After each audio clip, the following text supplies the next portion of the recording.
வணக்கம். G3 செய்திகளோடு இணைந்திருப்பது மதிவதனன். இனாம் நில பிரச்சனையில் கரூரில் மிகப்பெரிய ஆபத்து காத்திருக்கிறது.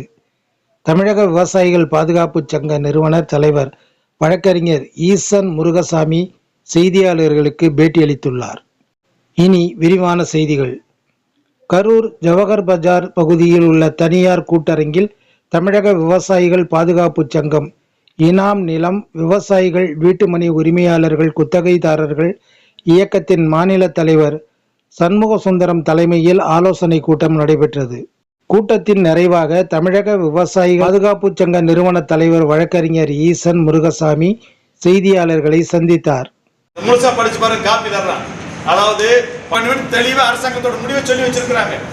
150 வருஷத்துக்கு பத்திரா இருக்குதுங்க, பட்டா இருக்குதுங்க, டிடிசிபி அப்ரூவல் இருக்குது, எல்லா வரையும் கட்டி இருக்கிறோம்.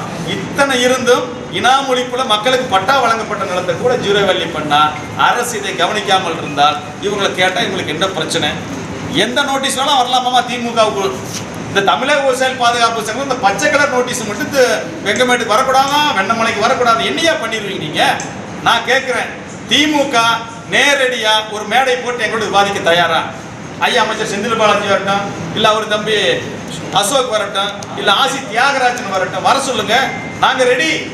திமுகவோடு நேரடியாக வாதிட்டு இவர்கள் செய்த தவறுகளை பட்டியல் போட்டு அரசாணையோடு வாதிட தயார்.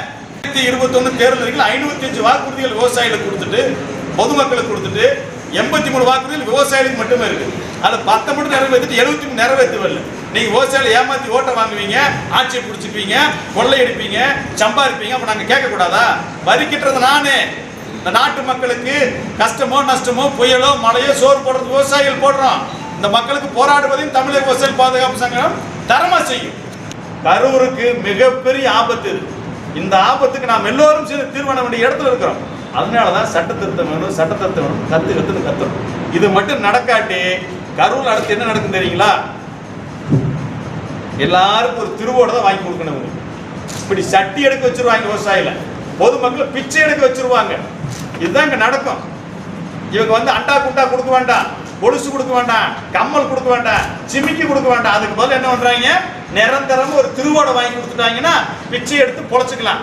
கரூர் மாவட்ட மக்களே அன்போடு தெரிவிச்சுக்கிறோம், நிலைமை அபாயத்தில் இருக்கிறது. வழக்கு மேல வழக்கு போடுறாங்க. இப்ப இருக்கிற திமுக அரசு சரியா வாதிடுவதும் இல்லை, சட்ட போராட்டம் நடத்துறாங்க, வெறும் பொய்களை சொல்றாங்க, மக்களை ஏமாத்துறாங்க. உங்களுடைய உரிமை பெற்ற இனாம் நிலங்களை எல்லாம் இவர்கள் கோயில் நிலம் சொல்லி ஆக்கிரமிக்கிறாங்க. ஆக்கிரமிச்சு கார்பரேட் கம்பெனி கொண்டு போற வேலையை பார்த்துட்டு இருக்கிறாங்க.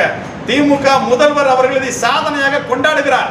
அவர் தந்தையார் கொடுத்த பட்டா, காமராஜர் கொண்டு வந்த சட்டம், அறிஞர் அண்ணாவுடைய கனவு, இது எல்லாத்தையும் இன்னைக்கு மறுத்துட்டு இனாம் நிலங்களை கோயில் நிலம் சொல்றாங்க.